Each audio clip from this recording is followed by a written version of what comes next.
আগামীকাল এই শিক্ষা উপদেষ্টার পদত্যাগ দাবিতে আমরা বিক্ষোভ সমাবেশ করবো। শিক্ষা উপদেষ্টা আমাদেরকে এখান থেকে ডেকে নিয়ে গেছেন, নিয়ে ওখানে বসাইয়া কিছু এক ঘন্টা পরে আধা ঘন্টা পরে বলছে আমাদের সাথে আলোচনা করবেন, চলে যেতে বলছি। আপনারা আমাদের সাথে বলছেন শিক্ষা সচিবের সাথে আলোচনা করেন, তালা চলে যান, এখানে কোনো আলোচনা নেই, আপনাদেরকে ডাকে নেই। তো আমরা মনে করেছিলাম শিক্ষা উপদেষ্টা একটা সুযোগ আচরণ করবেন, যেদিন অসুস্থ তিনি বেশি কথা বলবেন না, অল্প 5 মিনিটের মধ্যে আমাদের বুঝে দিবেন যে না আপনাদের দাবির মধ্যে আমরা একমত আছি, আপনাদের জন্য আমরা ব্যবস্থা করতেছি বা আপনাদের সিদ্ধান্ত বাস্তবায়নের জন্য আমরা পদক্ষেপ নিচ্ছি। এ ধরনের কোনো কথা না বলে তিনি আধা ঘন্টা বসা রাখার পর আমাদের কোনো আচরণও করলো না, কোনো কথা বললো না, কোনো সূচনামূলক পাই নাই, যার কারণে 1 ঘন্টা আমরা রাস্তা অবরোধ করে এটা প্রতিবাদ জানাবো।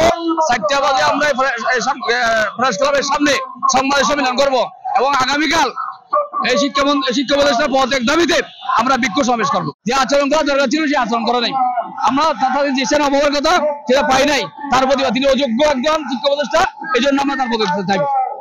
যেটা এটা শিক্ষা একটা সংশ্লিষ্ট বিষয়, এটাকে সমাধান করা তার দায়িত্ব ছিল, দায়িত্ব পালন করে বেতন দিবে না দেবে পরের কথা, দায়িত্ব তো পালন করে সেই সুযোগ আচরণটাও আমরা পাই নাই, এই জন্য আমরা তার পদত্যাগ দাবি করতেছি। ধন্যবাদ সবাইকে।